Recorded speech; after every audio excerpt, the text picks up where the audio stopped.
the deal. Rain pelted the streets of Palermo like shards of glass, washing away the blood that had just been spilled. The old city moaned under the weight of the storm, its cobblestone alleys slick with water, its streetlights flickering like dying stars. Wind howled through the narrow lanes, rattling shutters and carrying the smell of the sea, mixed with gasoline and gunpowder. Inside the grand but crumbling Conti mansion, a storm of a different kind brewed, one not made of thunder and lightning, but of betrayal, ruin, and desperation. Isabella Conti sat trembling in her father's office, perched on the edge of a cracked leather chair that smelled faintly of old tobacco.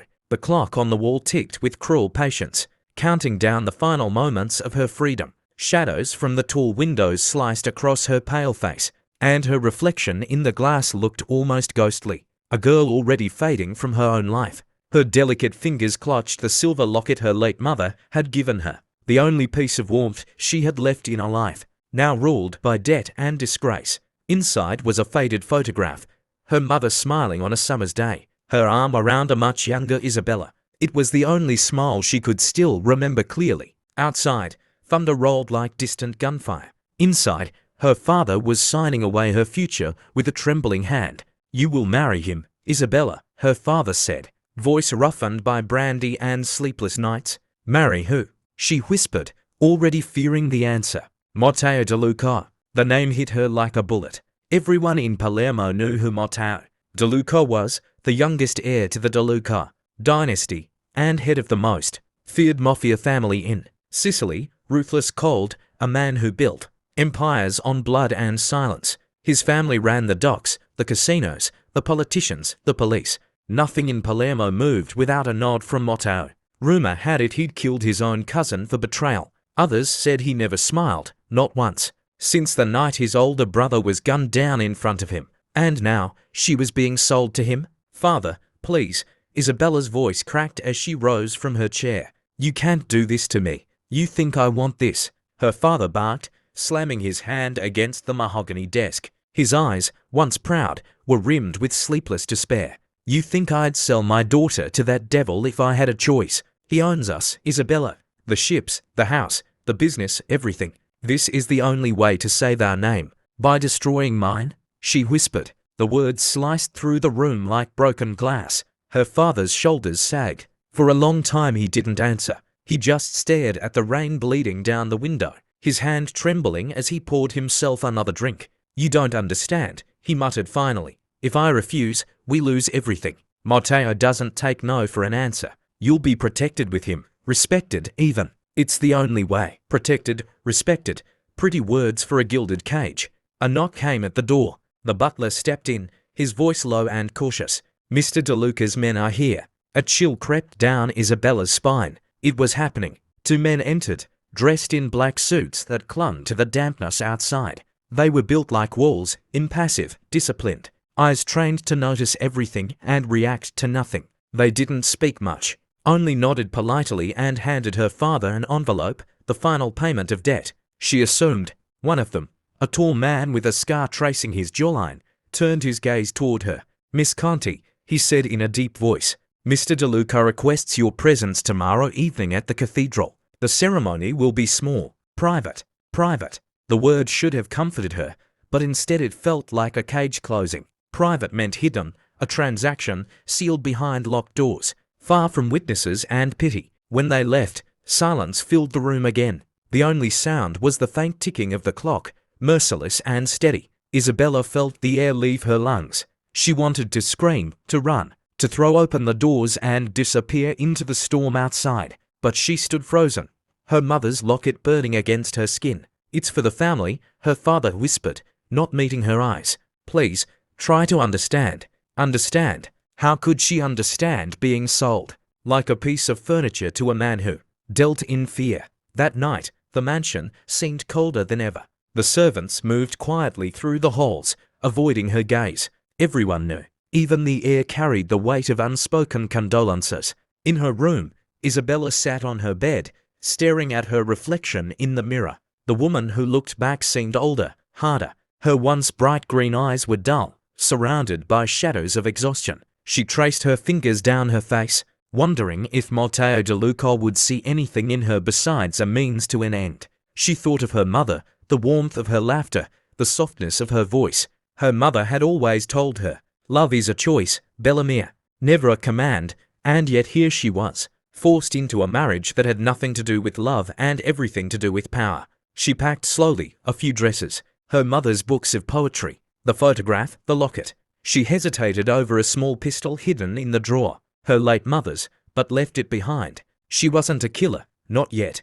When she finally lay down, sleep refused to come. The rain whispered against the windows, like 1,000 voices murmuring secrets she didn't want to hear. Every creak of the house sounded like footsteps, every gust of wind, like Matteo DeLuca's shadow approaching. At some point near dawn, she rose and went to the balcony. The storm had eased into mist. The city below glistened with rain, its rooftops glimmering faintly under the grey sky. From up here, Palermo looked peaceful, a lie painted in silver.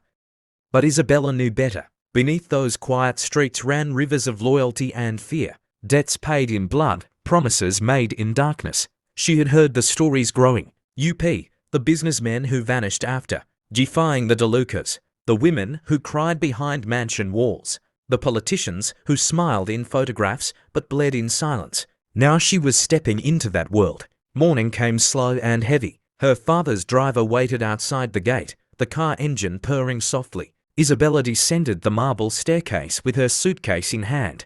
Her father stood at the bottom, his posture stiff, his face pale. For a moment, neither spoke. Then he reached into his pocket and handed her an envelope. "Your mother's letters," he said quietly. "She wanted you to have them one day. Maybe they'll help you understand what love can be." Isabella swallowed hard. She wanted to hate him, and part of her did, but seeing the broken man before her, she felt only pity. "Goodbye, Papa." He opened his mouth to respond, but no words came. She turned and walked away before he could see her cry. The drive through Palermo was long and haunting. The city was waking.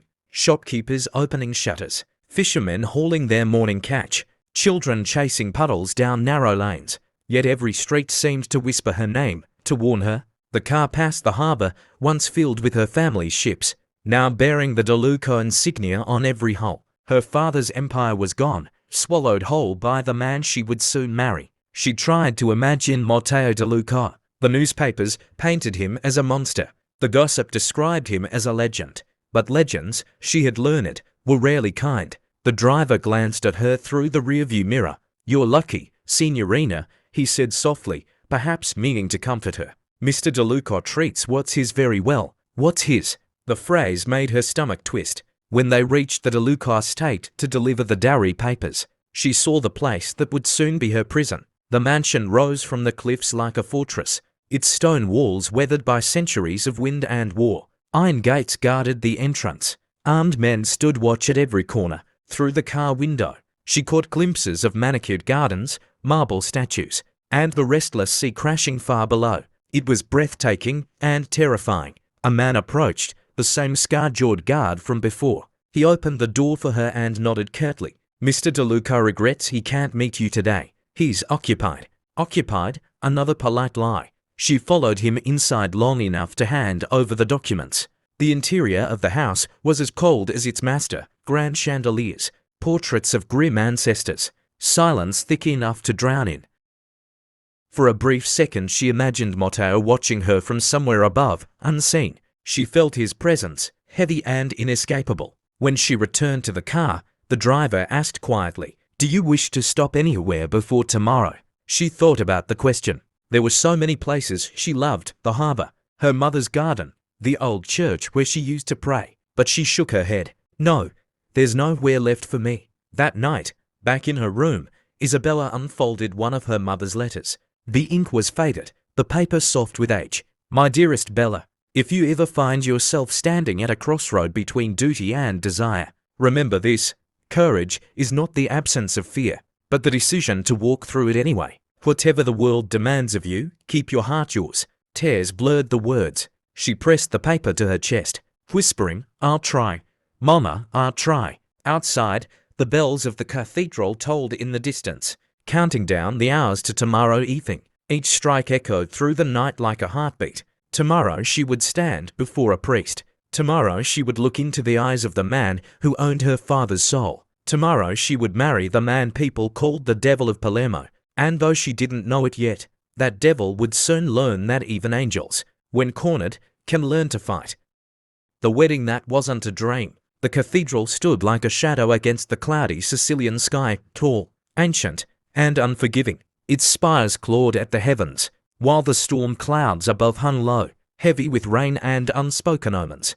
Bells tolled in the distance, slow and mournful, echoing through the narrow streets of Palermo like a funeral song. Inside, the air was thick with candle smoke and whispers, the scent of wax and lily mixed with the faint trace of gun, all from the men standing guard near the doors. Every flickering flame on the altar seemed to tremble in fear of the power gathered beneath its sacred roof. The pews were half empty. Those who attended did so out of obligation, not joy. Most were men in dark suits, lieutenants, soldiers, and associates of the DeLuca family, their guns hidden beneath their jackets, but their eyes sharp, scanning for threats. No one dared to speak above a murmur. Weddings, in the world of the Mafia, were not occasions for celebration. They were contracts, written not in ink, but in blood and silence.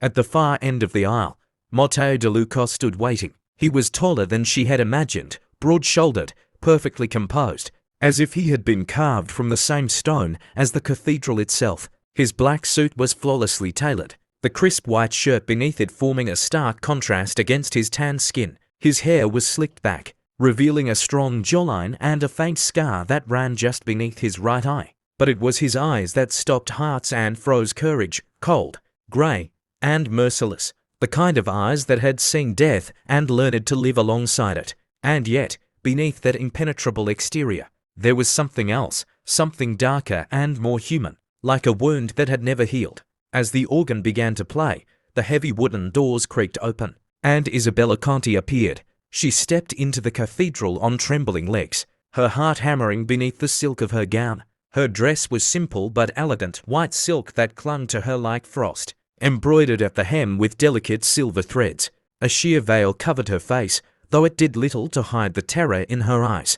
Every step she took echoed through the vast chamber. Her father walked beside her, his hand gripping her arm too tightly, as if afraid she might run. But Isabella's feet moved of their own accord, slow, deliberate, the steps of a prisoner walking toward her sentence. The closer she got, the colder the air seemed to become. Matteo stood at the altar like a statue, his expression unreadable. When she reached him, he extended his hand, steady, controlled, his movements measured with military precision. His palm was warm, almost startlingly so, but his touch carried no tenderness. It felt like being claimed, not comforted.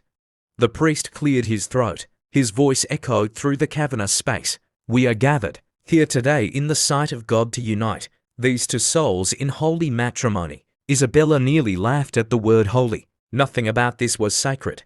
This wasn't love, it was business. "Do you, Isabella Conti, take Matteo DeLuca?" "I do," she whispered before the priest could finish. Her voice was so soft that only Matteo heard it. It trembled, but it was brave, the kind of courage born not from strength, but from surrender. When Matteo spoke, his voice rolled low and smooth, like smoke winding through stone. "I do." The words sounded less like a vow and more like a verdict. The priest pronounced them husband and wife. Matteo took her hand again, sliding a ring onto her trembling finger, a heavy band of gold engraved with the DeLuca crest, a lion's head crowned with thorns. It felt heavier than iron. He leaned in, his breath warm against her ear. "Welcome to my world, Mrs. DeLuca." The words weren't cruel, but they carried a warning, a promise that she belonged to him now, body and name alike. After the ceremony, there was no celebration, no laughter, no music, only silence and the steady rhythm of rain striking the stained glass windows. The handful of guests offered nods of respect to Matteo, some with pitying glances toward Isabella, before dispersing like ghosts into the mist. Matteo escorted her outside, one hand lightly on her back, guiding her down the cathedral steps. His touch was gentle but possessive, and when she looked at him, she saw no emotion on his face, not cruelty, not kindness, just control. A black car waited at the curb. The driver opened the door, and Isabella slid inside, her heart thudding painfully in her chest. Matteo followed, his presence filling the small space with quiet authority. The rain streaked across the windows as the car pulled away. the blurred city lights of Palermo painting her reflection with gold and sorrow. For a while, neither spoke. The only sound was the low hum of the engine and the distant rumble of thunder. Isabella kept her gaze fixed on the city passing by, the narrow alleys, the shuttered shops, the faces that turned away as the DeLuca car drove past. "You're quiet," Matteo said at last, his voice deep, measured. "What would you like me to say?" She replied, her tone sharper than she intended. A faint curve touched his lips, not quite a smile, more like an acknowledgement. "Most people tend to thank me when I save their families from ruin." She turned to him, eyes flashing. "You didn't save my family. You bought them." Matteo's eyes met hers, and for a moment, she thought she saw something flicker behind them, guilt, maybe, or regret. But it was gone too quickly to be sure. "Perhaps," he said quietly, "but I don't buy things I don't value." The words hung between them like smoke. Isabella looked away, unsure if she wanted to believe him or despise him. They drove for nearly an hour before the car turned off the main road, following a long, winding path that climbed toward the cliffs. When the iron gates of the DeLuca estate came into view, her breath caught. The villa loomed above the sea like a fortress, massive, ancient, its stone walls slick with rain and time. Torches burned along the driveway, their flames bending in the wind. Guards stood at every corner, their eyes alert, their hands resting near their weapons. When she stepped out of the car, the cold air hit her like a slap.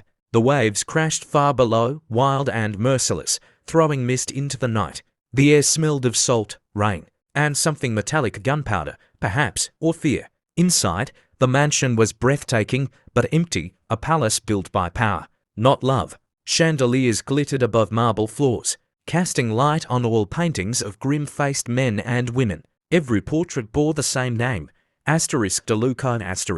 Matteo led her through the grand hall, his footsteps echoing off the marble. "These are your ancestors?" she asked quietly. "Ours now," he corrected. They passed through long corridors, until they reached a tall wooden door at the end of a hallway. Matteo opened it, revealing a suite of rooms, spacious, elegant, but cold. The walls were cream and gold, the furniture expensive but impersonal. "You'll have this wing to yourself," he said simply. "No one will disturb you unless I say so." Isabella turned, her hands clenching at her sides. "So this is it, then? I'm your prisoner." For a moment, something flickered in his eyes, surprise, maybe even guilt. But it vanished just as quickly. "No," he said coldly. "You're my wife." He turned and walked away, his footsteps fading down the corridor. That night, the rain returned. Isabella sat by the window, watching lightning fork across the black horizon. The sea stretched endlessly below, dark and unfeeling, just like her future. She thought about escape, about slipping past the guards, running until her lungs burned. But where would she go? Matteo's reach extended far beyond Palermo. He owned the docks, the police, even the shadows themselves. She was trapped, and she knew it. Yet, as much as she told herself she hated him, a strange curiosity began to grow. There had been a moment, just one, when his voice softened, when he'd looked at her not as a possession, but as a person. She didn't know what it meant, or if it meant anything at all, but it haunted her nonetheless. She touched her locket, the cool metal pressing against her heart, and whispered into the dark, "Mama, what would you have done?" The only answer was the roar of the storm. Unbeknownst to her, Matteo stood outside her door, the beast behind the mask. Days turned into weeks. Time moved strangely inside the DeLuca estate, quiet, heavy, like a clock that refused to tick. The villa stood above the sea like a fortress, its walls whispering secrets and sins. Isabella began to lose track of the days, watching the world outside her window change, only in shades of grey and storm. Matteo was a ghost of his own making. He left early, returned late, and spoke little. When he was home, he spent most of his hours in the study, where the glow of his cigarette burned through the dark like a single, steady ember. He was always on the phone, giving orders, listening, commanding with the same unshakable calm that made men follow him without question. Every word he spoke carried weight. Every silence spoke even louder. The guards treated him like a god. The servants treated him like a shadow. And Isabella, his wife, was treated like something fragile, precious perhaps, but untouchable. No one dared look her in the eye for too long. No one dared whisper her name when Matteo was near. She was Mrs. DeLuca now, the reluctant queen of a kingdom she wanted no part of. But Isabella was not a fool. Beneath her quiet, she watched. She listened. She learned. She noticed the way Matteo's men lowered their heads when he entered a room, not just out of respect, but fear. She saw the coded glances exchanged at the dinner table, the hushed voices that fell silent when she appeared. She began to understand that Matteo DeLuca wasn't merely a criminal, he was something more, a king in a world where loyalty was law and betrayal was death. At first, she thought she could keep her distance, that if she stayed silent, he would forget she existed. But silence became unbearable. The vast halls, the empty rooms, the sea roaring endlessly below, they pressed against her like walls closing in. She began to explore. The mansion was a labyrinth of marble and history. In the west wing, portraits of the DeLuca men lined the whole like a gallery of ghosts, men with hard eyes and clenched jaws, each carrying the same mark of power. Matteo's father was among them, Don Alessandro DeLuca, the man who once ruled Palermo's underworld with iron grace before he was gunned down in front of his own church. Matteo had been 17 then. Rumor said he didn't speak for 3 months after that night. It explained the silence. One evening, the silence between them finally broke. Dinner was served in the grand dining hall, a long table meant for 20, though only to sat there. The room smelled faintly of wine and rain. Isabella sat across from Matteo, her fork untouched. He ate methodically, his movements precise, his gaze fixed somewhere far beyond the room. She had grown tired of the quiet, tired of pretending not to see him. "Why me?" she asked suddenly. Her voice was soft but steady. It cut through the silence like glass breaking. Matteo didn't look up. He set down his wine glass, the sound of crystal against wood echoing in the room. "Because your father owed me everything," he said finally, his tone flat, detached. "And I collect what's mine. So that's all I am to you." She shot back, heat creeping into her voice. A debt to be paid. That made him look at her, really look. His eyes, usually hard and grey, softened for the briefest moment, as if her words had reached a place even he had forgotten existed. "No, Isabella," he said quietly. "You're my wife." He didn't sound angry. He didn't sound tender, either. Just tired, like a man who had seen too much to believe in love anymore. She stared at him, searching for meaning in those words, but he had already returned to his meal. The conversation was over, at least for him. For her, it was just beginning. That night, Isabella couldn't sleep. The storm had returned, rattling the windows, making the walls hum. She wandered the halls barefoot, her nightgown whispering against the cold marble floors. She passed Matteo's office, the door slightly ajar, light spilling into the hall. Inside, he sat behind his desk, cigarette smoke curling lazily toward the ceiling. Papers and photographs were scattered across the table, maps, names, numbers, faces of men she didn't recognize. His jacket hung over the chair, his sleeves rolled up, revealing veins like blue lightning along his forearms. There was a gun beside the ashtray, polished and ready. He looked different like that. Not the untouchable Bosch she'd seen at the altar, but a man buried under the weight of his own empire. She should have turned away, but something made her step closer. "You don't sleep much," she said softly. Matteo didn't flinch. He didn't even look surprised. "Sleep is a luxury," he murmured. "And luxuries get you killed in my business." "Your business," she repeated, moving closer. "And what business is that, exactly?" "Everyone in Palermo knows your name, but no one says what you actually do." He finally looked up, his grey eyes catching the light. "You don't want to know." "Maybe I do." A small, almost imperceptible smile ghosted his lips. "Careful, Isabella. Curiosity in this house is dangerous. And silence is worse," she replied. That made him chuckle the first time she had heard the sound. It was low, rough, almost reluctant. "You've got fire in you," he said, leaning back in his chair. "Your father tried to hide it when we made the deal. Said you were gentle, obedient. But I can see it now. You're not the type to break easily. You sound disappointed." On the contrary, his voice dropped lower. "I prefer things that fight back." The air between them thickened. Isabella's heart pounded, but she refused to look away. He wasn't threatening her, not exactly. He was testing her, the way a predator tests the strength of its prey. She met his gaze steadily. "And what happens when the thing that fights back wins?" Matteo smiled faintly, but it didn't reach his eyes. "Then I'll have finally met my match." Days passed after that night, but something had shifted. Matteo spoke to her more, not much, but enough to make her question everything she thought she knew about him. She saw glimpses of a man behind the beast, the way he helped one of his men carry a wounded comrade into the house after an ambush, the way he paused by the window each dawn, staring at the sea as if it reminded him of something he'd lost, the way he flinched ever so slightly when gunshots echoed from the shooting range outside. He was dangerous, yes, ruthless even, but not heartless. Sometimes she caught him watching her, not with desire, but with something closer to confusion, as if he didn't understand her, or worse, himself. One afternoon, she found a book placed on her vanity, The Count of Monte Cristo. No note, no explanation, just the story of a man betrayed, imprisoned, and reborn through vengeance. She knew who had left it. She didn't thank him, but that night, she read until sunrise. Then came the dinner that changed everything. A week later, Matteo hosted a meeting at the villa. Men filled the dining hall, lieutenants, captains, old allies with sharp suits and sharper tongues. Isabella was not supposed to be there, but she lingered at the balcony above, unseen. "Someone's been leaking our routes," one man said, voice low and tense. "Two shipments intercepted. Someone's talking to the police." Matteo leaned back in his chair, expression unreadable. "And you think it's one of my men?" The man hesitated. "We don't know.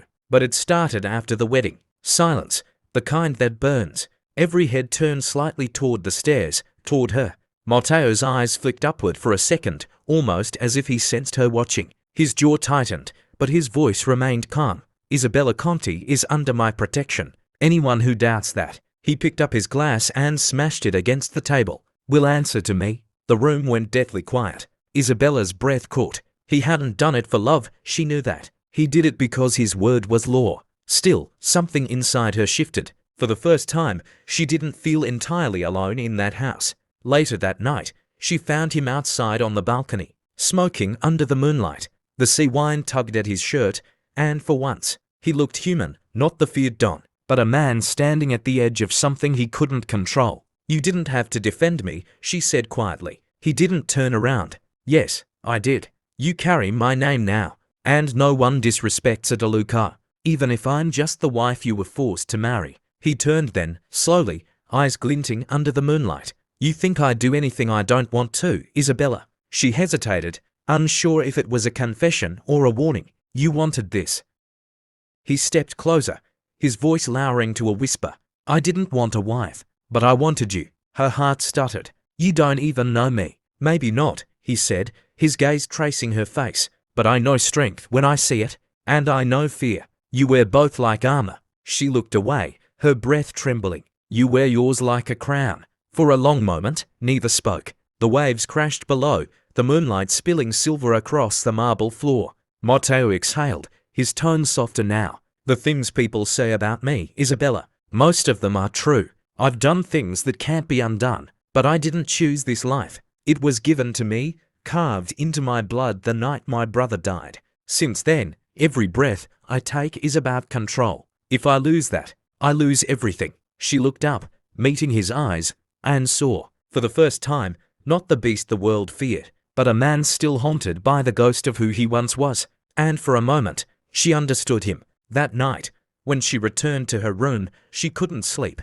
Not out of fear, but because something had changed inside her. Matteo DeLuca was no longer just her captor. He was a man living behind walls built from grief and guilt. And she, against her better judgment, wanted to know what lay beyond them. Outside, Matteo lingered in the hallway again, listening to the faint sound of her breathing through the door. His fingers brushed against the wood. He could open it, could end the distance between them, but he didn't. He couldn't, because for the first time in years, he was afraid, not of death, not of betrayal, but of her, the one person who might see the man beneath the mask, and make him wish he'd never built it. The crack in his armor. Weeks passed, and the rhythm of the DeLuca estate began to shift. The house still breathed silence, but it was a different kind now, not cold and empty, but waiting. The guards still stood like statues, and the sea still roared below the cliffs, but Isabella felt something beneath it all, a tension that hummed like a live wire. The Empire was restless. Matteo had been leaving more often, returning later, his face drawn tighter each night. Rumors whispered through the halls, a betrayal within the family, a rival clan pressing into DeLuca territory. The men spoke in code, but Isabella had learned to read the spaces between words. Palermo was bleeding again, and her husband stood at the center of it. She tried not to care, tried to remind herself that she was here only because of her father's debt. But each time Matteo walked out the door, she found herself listening for the sound of his car returning. It was close to midnight when she heard the crash. A door slammed somewhere below, followed by hurried footsteps and a shout. Isabella rushed from her room, her silk robe trailing behind her. In the foyer below, two men were half carrying, half dragging Matteo through the door. His shirt was soaked with blood, his jaw clenched tight against pain. "Matteo," she gasped, running down the stairs. He waved her off, his face pale but hard. "It's nothing," he growled. "Just a scratch." But the scratch was a bullet wound, a deep one, tearing through his left arm. Blood dripped onto the marble floor, bright and obscene under the chandelier light. "Call the doctor," she said sharply to the men. "No," Matteo snapped. "No hospitals. No records." The men exchanged glances and backed away. Isabella turned on him. "You'll bleed out before sunrise if you keep pretending you're made of steel." "I've had worse," he muttered, but his legs faltered. He caught himself on the wall, breathing hard. She grabbed his uninjured arm and half-dragged him toward the library. "Sit now." He started to protest, but one look from her, fierce, commanding, silenced him. He sank into the leather chair by the fireplace, his breath coming in short bursts. Isabella tore the sash from her robe and pressed it to the wound. Blood soaked through instantly. She didn't flinch. "Where's your first aid kit?" she asked. "Top drawer," he hissed, nodding toward his desk. She fetched it, hands trembling only slightly. Her mother had taught her enough to know how to clean a wound. She poured antiseptic over the gash. He hissed between clenched teeth. "You're not supposed to care," he muttered through the pain. "You're not supposed to get shot," she shot back. For a heartbeat, silence filled the room.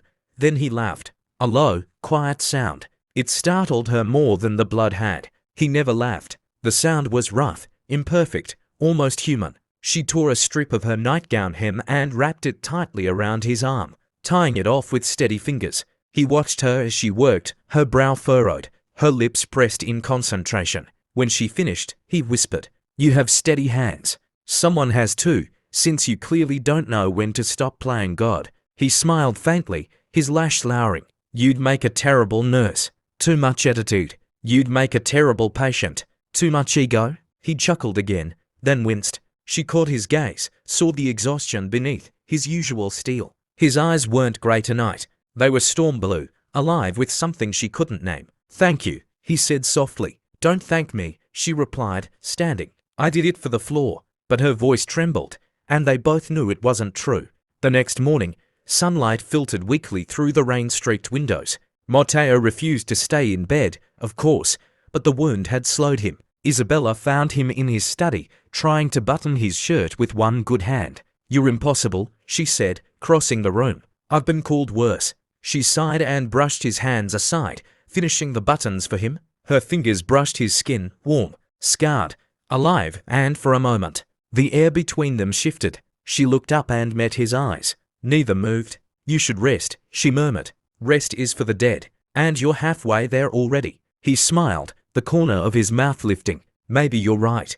It was the smallest of moments, but it cracked something inside him, a fissure in the armor he had worn for years. For once, he let someone help him without turning it into a transaction. For once, he didn't hide behind power. From that night onward, things began to change in ways neither of them expected. He started having dinner with her. At first it was awkward, long silences, clinking cutlery, the hum of the chandelier. But gradually, the silence grew softer. He asked about her mother, her favorite books, her dreams before the world had taken them away. She told him about the summers she used to spend by the harbor, about painting the sunset with her mother before the illness took her. He listened, really listened, and she saw something unfamiliar flicker across his face. Regret. Sometimes, late at night, they walked the corridors together. The guards gave them wide berths, pretending not to notice. He showed her the old DeLuca portraits, telling stories about ancestors who'd ruled like kings.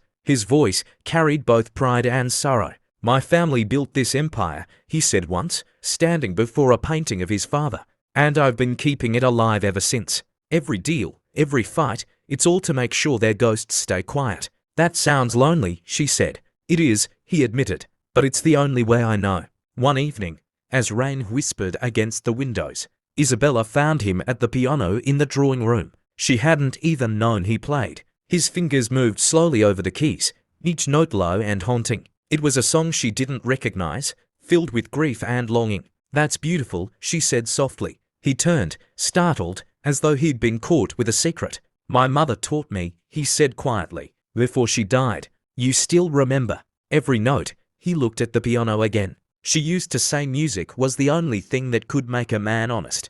Was she right? He hesitated. Maybe. But honesty gets you killed in my world. She stepped closer. Maybe it could save you. He looked up sharply. Their eyes met, and for once, he didn't hide behind indifference. The distance between them felt charged. Dangerous, not from fear, but from something raw and unnamed. He rose slowly, the space between them shrinking until she could feel his breath. You shouldn't care for me, Isabella, he said, voice low. It'll only break you. Maybe I'm already broken, she whispered. Before he could reply, his phone buzzed, a harsh sound that shattered the moment. He answered, and the softness vanished. In seconds, he was the Don again, sharp, commanding, deadly. Clean it up, he said into the receiver. No witnesses. When he hung up, the light had gone from his eyes. Without another word, he walked past her and out into the night.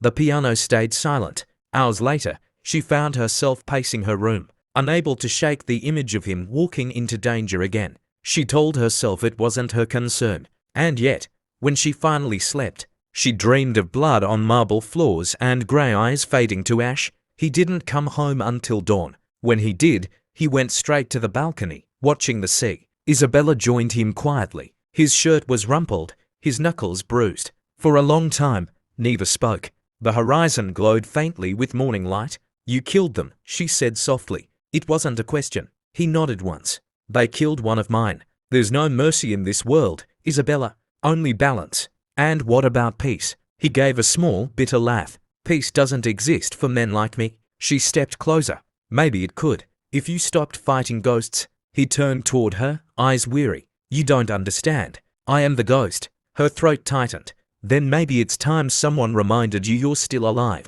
The wind off the sea whipped her hair into his face. For a heartbeat, they stood there, two broken souls framed by dawn, each terrified of what they saw in the other. Then he stepped back, as if afraid of his own weakness. Go inside, he said quietly. It's cold. She wanted to argue, to reach for him, but she obeyed. As she turned away, she caught his reflection in the glass.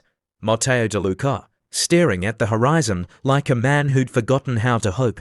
In the days that followed, small gestures began to replace the silence. A cup of tea waiting for her in the morning, a book left on her knitstand, a rare, fleeting smile across the dinner table. She realized that behind the iron control, Matteo was a man built of guilt and grief, terrified of attachment because everything he had ever loved had been taken from him. And now, though he would never say it aloud, she could feel it, he was afraid of losing her too. The change was subtle but real. He no longer referred to her as my wife in front of others, but Isabella, he let her walk beside him instead of behind him. And one evening, when lightning cracked across the sea, she found him on the balcony again. He held out a small object, her locket, the one she'd thought she'd lost weeks ago. You dropped this the night you bandaged my arm, he said. Her breath caught. You kept it. He nodded. It reminded me that not everything worth keeping has to be locked away. Their fingers brushed as he placed it in her palm. The touch lingered. Neither spoke. The storm raged around them, but inside that moment, there was calm, fragile, fleeting, but real. The beast had a heart after all, and the girl who'd been sold to him was learning how to see it. That night, when Isabella finally drifted to sleep, she dreamed not of blood or thunder, but of the sea, calm, endless, and merciful. And somewhere down the hall, Matteo sat awake, staring at the bandage she had tied on his arm weeks ago. It was still there, faint and frayed, a reminder of the night the ice around his heart had finally begun to crack. The betrayal. For a few precious weeks, peace lingered in the DeLuca mansion like a fragile melody. It wasn't happiness, not yet, but it was something close. Matteo's world still revolved around danger and power, but he had begun letting Isabella into the quiet corners of it. They shared dinners lit by candlelight instead of silence, walks through the vineyard at dusk where words didn't feel like weapons, and nights when he lingered by her door as if torn between leaving and staying. For the first time, Isabella began to believe she could live in this gilded cage and not feel like a prisoner. But peace, she would soon learn, never lasts long in a world built on blood. It began with whispers. The house had its own pulse, guards moving like ghosts, coded conversations in hallways, the soft hum of secrets under the surface. Matteo had been tense for days, more guarded than usual. Phone calls that ended abruptly when she entered, late-night meetings in his study, and that quiet storm behind his eyes, the one she had learned to recognize as danger. One evening, while bringing him coffee, she caught a name slip from one of his men, Conti. Her father's name. The cup trembled in her hand. "What did you just say?" she asked sharply. The man froze, then bowed his head. "Nothing, Signora. Forgive me." But she knew. Something was wrong. Terribly, irreversibly wrong. That night, Matteo came home late. His shirt was bloodstained, not his own. He said nothing as he poured himself a drink, downing it in one swallow. Isabella stood in the doorway, heart pounding. "Matteo," she said softly, "what happened?" He didn't answer. His hand trembled slightly as he poured another glass. "Matteo, don't," he snapped, slamming the decanter onto the table. Crystal shattered across the floor. He stared at the fragments, breathing hard. She took a cautious step forward. "Tell me." He looked up then, and she froze. His eyes, cold, sharp, grey as iron, were burning with something darker than anger. "It was betrayal. It's your father," he said finally. His voice was calm now, to calm. "He's been feeding information to the Rossi family." The words hit her like a physical blow. "No, that can't be true."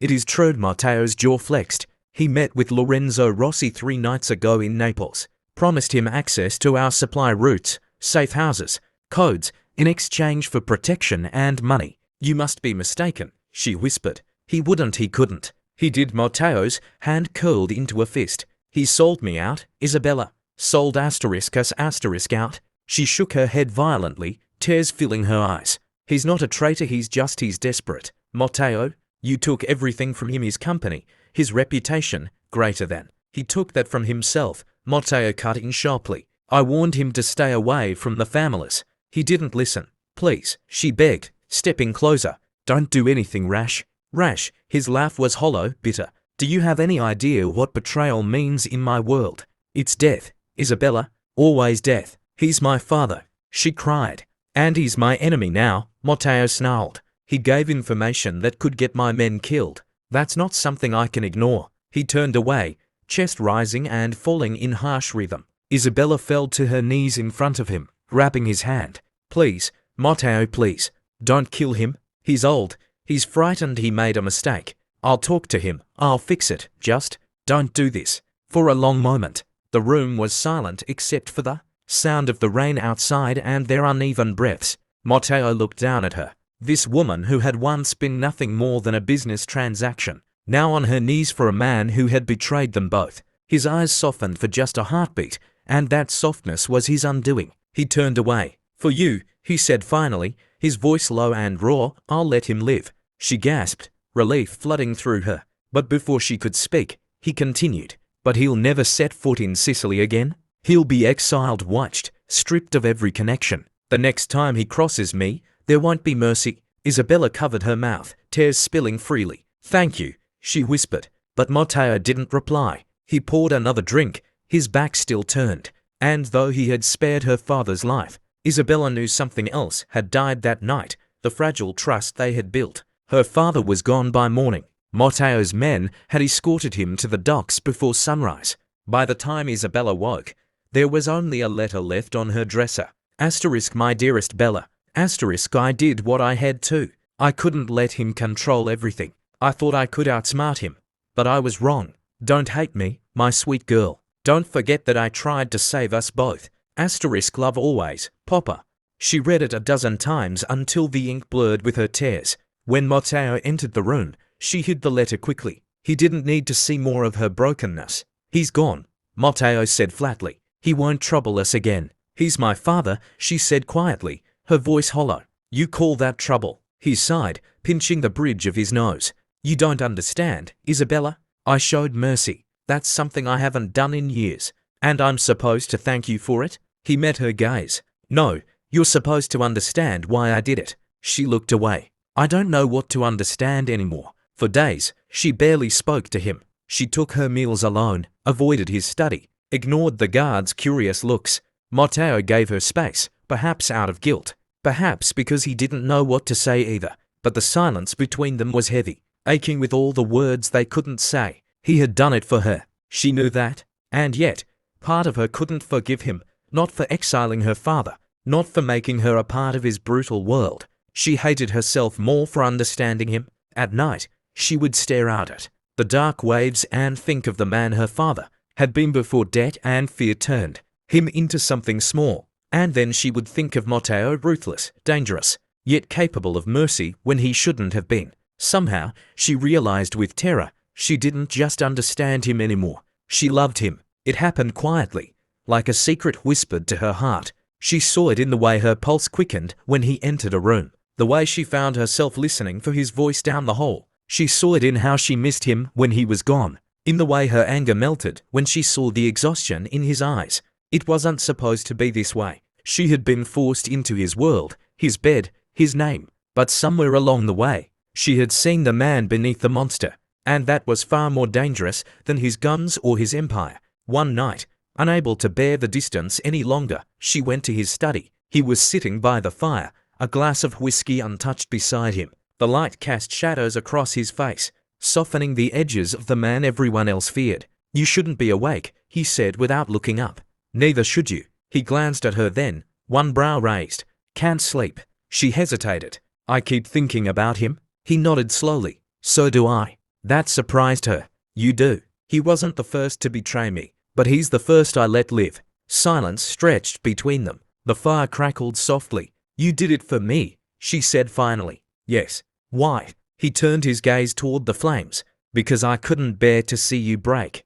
Her breath caught. She moved closer, sitting across from him. The firelight flickered in his eyes, and for the first time, she saw guilt there raw, unguarded. I didn't plan for any of this, he said quietly. When your father offered you to me, I took the deal because it was business, simple. I needed leverage. I didn't think. He trailed off, searching for words. I didn't think you'd matter. And now? She asked softly. He looked at her, and for a long moment, he didn't answer.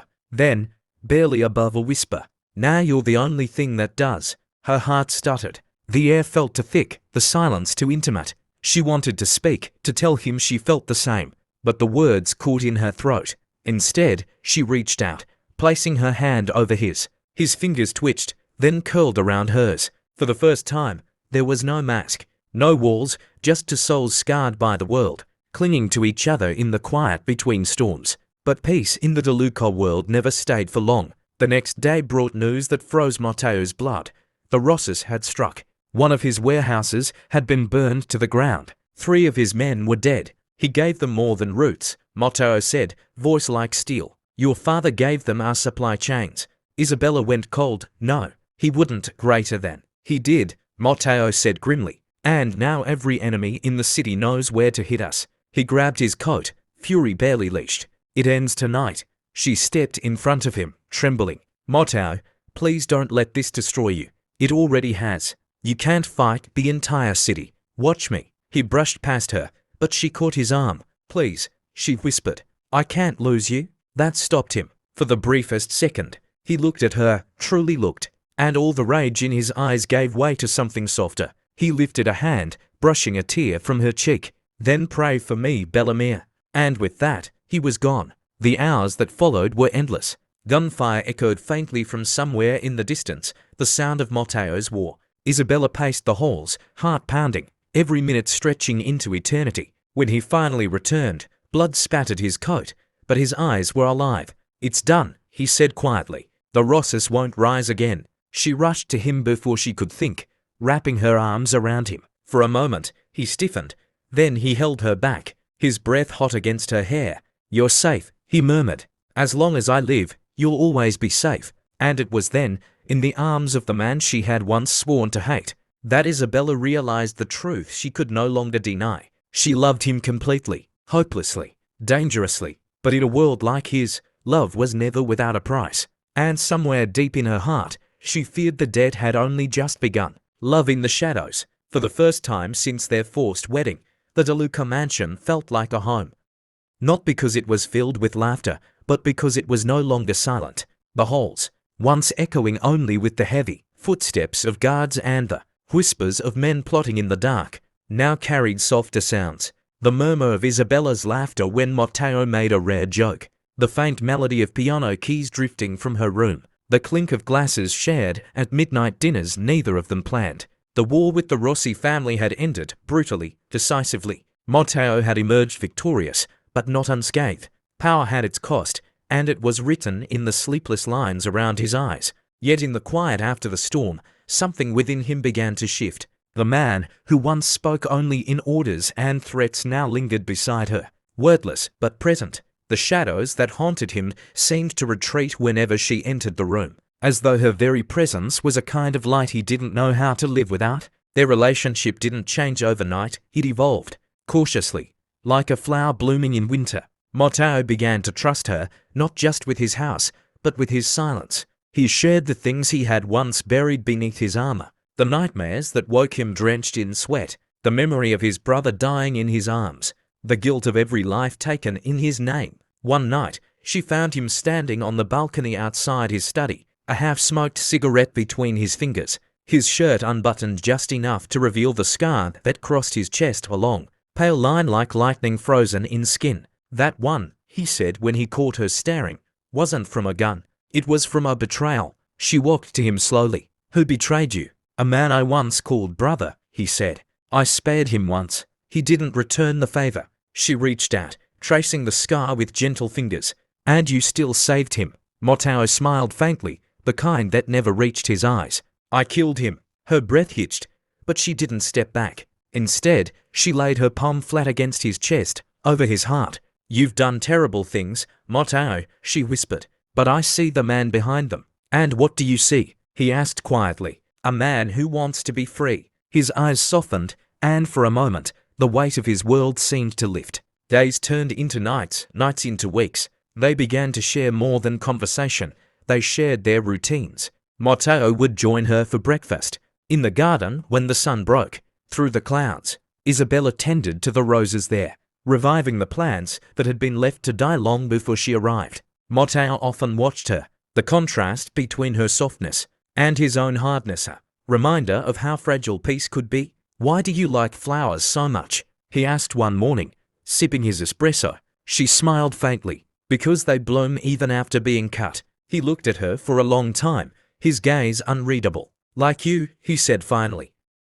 Her hand froze on the petals, heart pounding. She looked up, but Matteo had already turned away, pretending to study the horizon. Still, she saw the faintest curve of a smile at the corner of his mouth. At night, the house became their sanctuary. He would find her reading in bed, her hair loose, her eyes reflecting the candlelight. Sometimes he would join her, sitting silently beside her, reading the same page over and over without ever turning it. Other times, he would simply watch her, as though trying to memorize her, as though afraid she might vanish if he blinked. One evening, as rain tapped gently against the windows, she reached across the space between them and took his hand. "You were never meant to be my punishment," he said suddenly, voice low, as though the words had been waiting a long time to escape. "You became my peace." Her eyes filled with tears. "Then let's leave this world behind, Matteo," she whispered. "Let's start over, somewhere no one knows us, somewhere we can just be." He didn't answer immediately. He looked out the window instead, watching the rain fall over Palermo, the city that had made him, cursed him, crowned him. "I want that," he said finally, "more than anything." "Then why can't we?" He turned back to her, and the sadness in his smile broke her heart. "Because men like me don't get to start over. We just try to survive what we've become." Still, he tried. He began to pull away from the darker side of his empire. He handed control of certain operations to his most trusted lieutenant, Lorenzo. He stopped attending the nightly meetings in the backrooms of Palermo's underworld. And, for the first time in years, he spent evenings away from his phone. For a brief moment, it felt possible, the idea of a life not defined by fear or power. They went walking by the sea, where no guards followed. Isabella loved the sound of the waves crashing against the cliffs, wild and endless. It reminded her of freedom. Sometimes Mateo would wrap his coat around her shoulders when the wind grew too sharp. Other times, they simply stood in silence, his arm around her waist, both staring into the dark horizon as if daring it to offer them hope. "Do you believe in redemption?" she asked one night. "No," he said. Then, after a pause, "But I believe in you." Yet, even as they found each other, the world outside refused to forget who Matteo DeLuca was. One afternoon, a car followed them back to the villa. Matteo noticed it before she did, his instincts sharper than ever. The moment they reached the gates, he ordered his men to seal the perimeter. Isabella watched, heart pounding, as the atmosphere shifted from peace to tension in seconds. "What's happening?" she whispered. "Nothing for you to worry about," Matteo said, but his hand was on the gun beneath his jacket. Later that night, she overheard him on the phone, his voice low, dangerous. "Find out who they are. If they come near her again, bury them."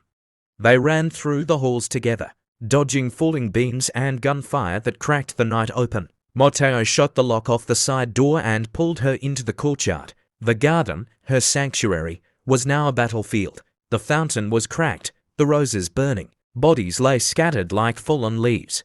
A black car waited at the gate. One of his men had survived long enough to bring it around. Matteo shoved Isabella inside, sliding into the driver's seat as bullets struck the metal frame. "Hold on," he yelled, slamming his foot on the accelerator. The tires screamed against gravel as they tore through the gates. Behind them, the DeLuca estate exploded into flames. The sky turned red. Aftermath. They drove for hours, through winding backroads and silent hills. Neither spoke. The fire's glow followed them for miles, a ghostly reflection in the rearview mirror, until it finally vanished into the night. When dawn came, they were far from the city, somewhere in the Sicilian countryside, where the air was clean, and the olive trees bent gently in the wind. Matteo stopped the car near a crumbling stone villa, long abandoned but still standing strong. "We'll stay here," he said quietly. Isabella nodded. She was too tired to ask questions. Her hands were stained with soot and blood that wasn't hers. She watched him as he unloaded the trunk. Just a few bags, some cash, a gun, and an old photograph of his brother. For the first time since she'd met him, he looked small, stripped of power, stripped of armor. Just a man haunted by everything he had lost. "The empire's gone," he said finally. "Everything I built, gone in one night." She stepped forward, her voice soft but steady. "Then maybe it's time to build something new. A new beginning." They spent the next days cleaning the villa, patching broken shutters, mending a roof that leaked when it rained. It was quiet there, too quiet at first. No guards, no phones ringing with bad news. Just the sound of wind and birds and their own breathing. Matteo would wake early to chop wood while Isabella made coffee over the small stove. They ate simply bread, olives, wine. In the evenings, they sat on the terrace watching the sun sink behind the hills, painting the sky gold and crimson. Sometimes they spoke. Sometimes silence said everything. It wasn't an easy peace. Matteo still woke in the middle of the night, reaching for a gun that wasn't there. Isabella still flinched at loud noises. But slowly, the past began to fade, not erased, just softened. One morning, as she hung laundry on the line, she saw him watching her. His sleeves were rolled up, his expression unreadable. "What?" she asked, smiling faintly. "Nothing," he said. "Just trying to understand how someone like you ended up in a life like mine." She walked to him, taking his rough hands in hers. "Maybe fate made a mistake," she said. "Or maybe it didn't." He looked at her for a long time. Then he said, almost in disbelief, "You're still here. Where else would I be?" Loving the ruins. At night, under a sky thick with stars, they rediscovered what it meant to live. Matteo would read from an old book he found in the villa, poetry of all things. His voice, rough and low, carried over the wind like confession. "Do you regret marrying me?" he asked one evening, his head resting against her shoulder. She thought about it, smiling a little. At first, yes. He raised a brow, half amused. "Honest. You terrified me," she admitted. "You took everything from me, my name, my freedom, my world. But then, you gave me something I never had before. And what's that? Greater than a reason to stay." He exhaled slowly, the words sinking into the quiet between them. "Then the world can burn," he said, brushing his lips against her forehead. "As long as I have you, I have everything. Ghosts of the past. But peace, even in exile, carries ghosts. Sometimes, while walking the hills, Matteo would glance over his shoulder, convinced he saw movement in the distance, the flicker of light, the glint of metal. Old instincts die hard. He never told Isabella, but he started keeping a small gun hidden beneath the floorboards. One night, she found him standing by the window, staring out into the dark. "Can't sleep?" she asked softly. "It's too quiet," he said. "Makes me think someone's listening." "There's no one here," she assured him, wrapping her arms around him from behind. He leaned into her touch, closing his eyes. "That's what scares me. The rain." Weeks passed. The first storm came in. Early spring, a violent downpour that rattled the roof and turned the dirt, roads into rivers. Isabella stood by the doorway, watching the rain hammer the earth. Matteo came up behind her, wrapping a blanket around her shoulders. "Do you miss it?" she asked quietly. "What?" "That world. The power. The danger." He shook his head. "I miss my brother. I miss the man I was before all of it. But the rest, no." She turned to face him, her eyes shining. "Then we're really free." He smiled, small, uncertain, but real. "Maybe we are." A promise in the light. When the storm passed, the world smelled new. The hills glistened with dew. Matteo took her hand and led her outside, barefoot through the wet grass. They walked until they reached the edge of the cliff that overlooked the valley. The sun broke through the clouds, painting the earth in light. Isabella laughed, tilting her face to the sky. For the first time, Matteo realized she wasn't afraid anymore, and neither was he. He turned to her, his voice barely a whisper. "You said once that flowers bloom even after being cut." She smiled. "I remember. Then maybe this is our bloom." He kissed her then, slow and deep, with all the tenderness of a man who had fought death and found life again. Time softened them. Months passed before they dared to travel again. Small trips into nearby towns where no one recognized them. He worked under a false name at a local vineyard, his hands stained with soil instead of blood. She opened a small art studio, painting the hills, the sea, and sometimes a man whose face she never showed anyone else. They never spoke of the past, but it lived quietly between them, a shadow that no longer frightened them, only reminded them how far they had come. One evening, sitting on the porch as twilight settled over the valley, Isabella placed her hand over his. She asked softly, "Maybe," Matteo said, "but if they come, we'll be ready. You'd fight again." He looked at her, eyes gentle but firm. "Only to protect what's mine." "And what's yours, Matteo DeLuca?" He smiled. "You." As darkness fell, the cicadas began to sing, the stars scattered like diamonds. Across the Sicilian sky, the world, once cruel, violent, and unforgiving, seemed, for the first time, to forgive them. The man who had built an empire of blood, and the woman who had once been his captive now sat side by side, watching the fireflies dance in the fields. Their hands were scarred, their souls marked, but their hearts were free, and under the endless Sicilian stars, Matteo DeLuca and Isabella Romano finally found what neither of them believed in anymore: peace born from blood, love carved out of chaos, and freedom that no war could take away.